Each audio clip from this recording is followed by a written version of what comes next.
À moi, mes audaces. Parlons un instant de civilisation, parlons un instant de progrès, un de ces mots que les criminels économistes contemporains nous ont volés pour en dévoyer le sens. D'une certaine manière, on pourrait presque se prendre à croire que cette réappropriation de langage a quelque chose d'artistique. L'économie comme un nouveau support artistique ? Oui. J'ignore si ça nous sauverait ou accélérerait notre suicide collectif mondial. Mais revenons à la civilisation. Une civilisation accomplie, disons-nous, est une civilisation d'artistes. Le plus énorme quiproquo de l'histoire humaine, dans ce registre, vient de ce que l'art se vend, de ce que l'art s'achète. D'aucuns fous ignares ont alors tenu pour acquis que l'art n'était qu'une ressource de plus dans le paysage mondial. Les coûts de production élevés de certaines œuvres contraignent à les vendre pour cher. De là, la classe sociale démunie, la classe moyenne, s'est mise en tête que l'art n'était pas quelque chose qui la concernait de si près que ça. C'était oublier que l'artiste est un animal sociétal, fait pour servir, par sa magie, son prochain en ce monde, et en commençant par le plus démuni. Un conteur et musicien m'a relaté le fait suivant, qu'à l'âge médiéval, un barde ne pouvait se faire réclamer son office par un roi qu'à 3 reprises. Quand la demande venait d'un citoyen sans prétention, ce dernier pouvait demander l'office du barde sans limite aucune. Nul ne sait ce qu'est un artiste, parce que tout le monde en a une idée. Esquissons qu'il est un manieur d'émotions, de sentiments et d'idées. Tout ce qui est d'un autre ordre que cela ne le concerne aucunement. C'est pourquoi on le voit transcender des objets, physiques ou psychiques, dénués de valeurs aux yeux de tous. Faire d'une ânerie une éloge à l'intelligence, car il n'est toujours question que d'intermédiaire de son savoir magique, immémorial. Assez cruellement, il me semble que l'artiste le plus génial serait une coquille vide si on le mettait dans un monde éthéré, affranchi de toute contrainte. Le monde qualifié de réel demeure nécessaire pour être déconstruit. Postulons que l'art est un renouveau de la pensée. Est-ce qu'il s'étiolerait dans un cadre où la pensée n'aurait pas la nécessité vitale d'être renouvelée ?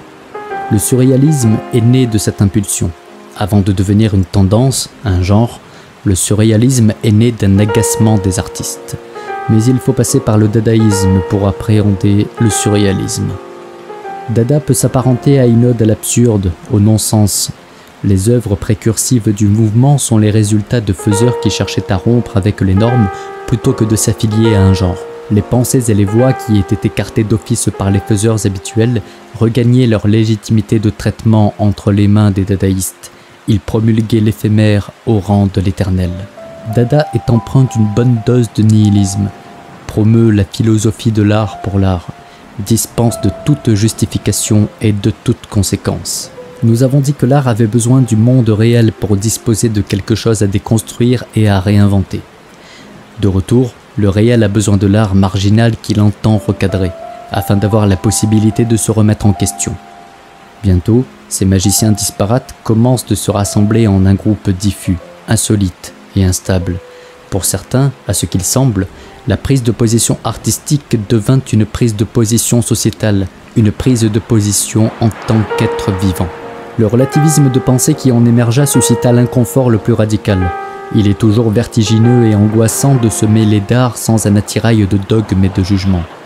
Ai-je déjà dit qu'il en allait de même pour le monde ? Bref. Les faiseurs radicalistes étaient alors en essor. Ces gens posèrent formellement la question du pourquoi de la création, du pourquoi de l'art. Le monde était au sortir de la Première Guerre.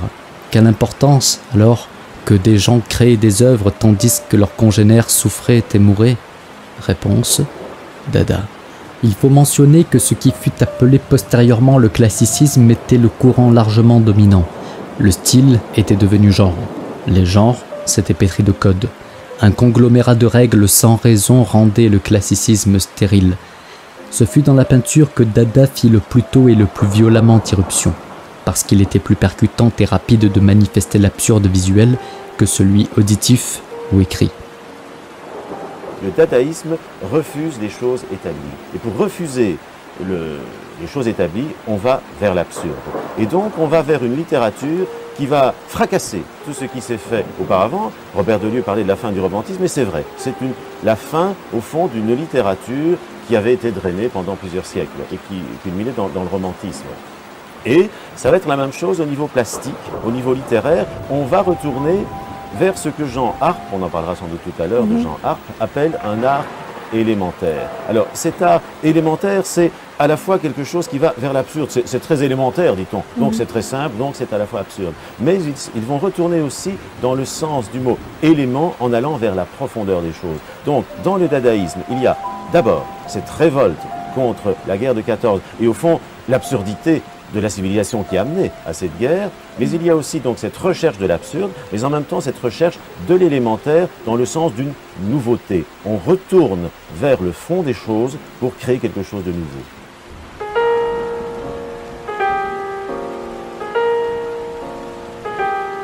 Le moins que l'on puisse dire, c'est que les premières tentatives dans ce domaine furent modérément heureuses. À défaut d'être bien appréciées, elles eurent le mérite d'interroger et d'ouvrir la voie pour leurs successeurs. Les groupes formés autour du dadaïsme devinrent plus nombreux et plus importants dans différentes localités.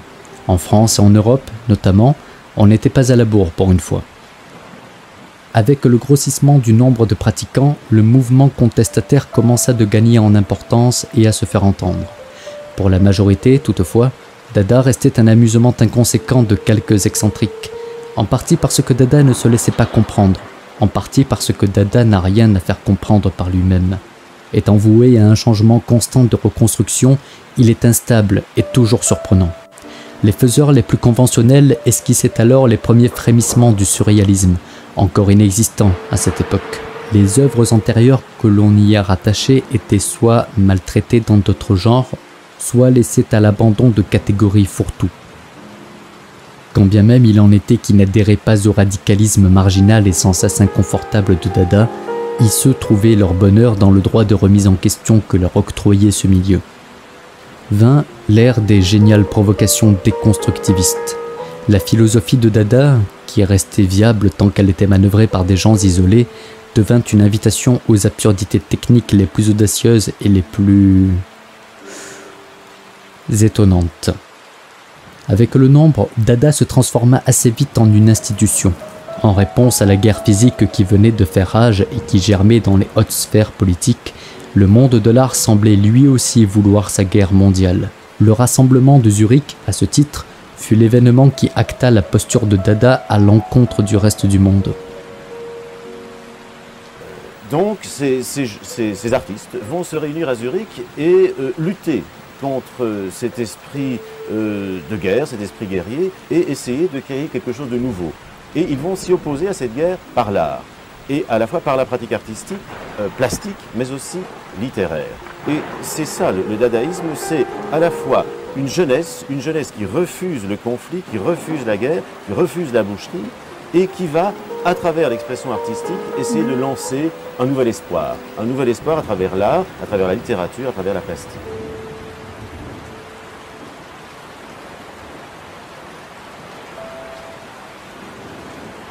Des dissidences émergèrent en interne. Au regard de certains, Dada avait acquis trop d'impact et d'influence pour se permettre de n'être que de l'art pour le seul plaisir de l'art. Les caprices matériels des membres les plus éminents, comme Picabia et sa collection de voitures hors de prix, étaient vus comme des contradictions avec les idéaux de pensée. Les manifestes fondateurs de 1920 achevèrent d'instaurer Dada dans un cadre. Probablement sans s'en rendre compte, Tzara et les siens venaient d'amputer Dada de sa raison d'être primale en lui donnant un cadre. Dada était alors aussi bien une impulsion de destruction que de reconstruction. Le rôle sociétal de l'artiste était toujours d'être un agitateur de la pensée, selon l'avis général. Mais on ne peut agiter aucune pensée quand on pense dans un cadre limitant. Le mouvement dadaïste dépassa le seul cadre des arts et devint une question sociale. La manière de pratiquer et de consommer de l'art devint une manière de se positionner dans la société. Les gestes créateurs qui ne sont pas des œuvres devinrent mal vus. La question était inversée. À quoi bon vivre si ce n'est pas pour créer de l'art ? En ces temps de guerres et de troubles, il apparaît que Dada était encore le funambule parfait pour porter le sort des désœuvrés et des laissés pour compte. Assez important pour constituer une famille, assez marginal pour offrir la liberté. Les arts ont-ils jamais servi à autre chose que cela ? Qu'à autre chose qu'à apaiser les âmes ? La démarche nouvelle et radicale eut un écho chez les nouveaux venus dans les mondes des arts. Dada était assez démiurge pour instaurer des nouvelles formes d'art. Pour de jeunes esprits en ébullition, il y avait peu d'alternatives plus attrayantes que l'idée de créer jusqu'à sa propre forme d'art. La place marginale qu'ils occupaient alors leur imposait presque le privilège d'adopter des postures inédites, en marge des choses déjà faites avant eux.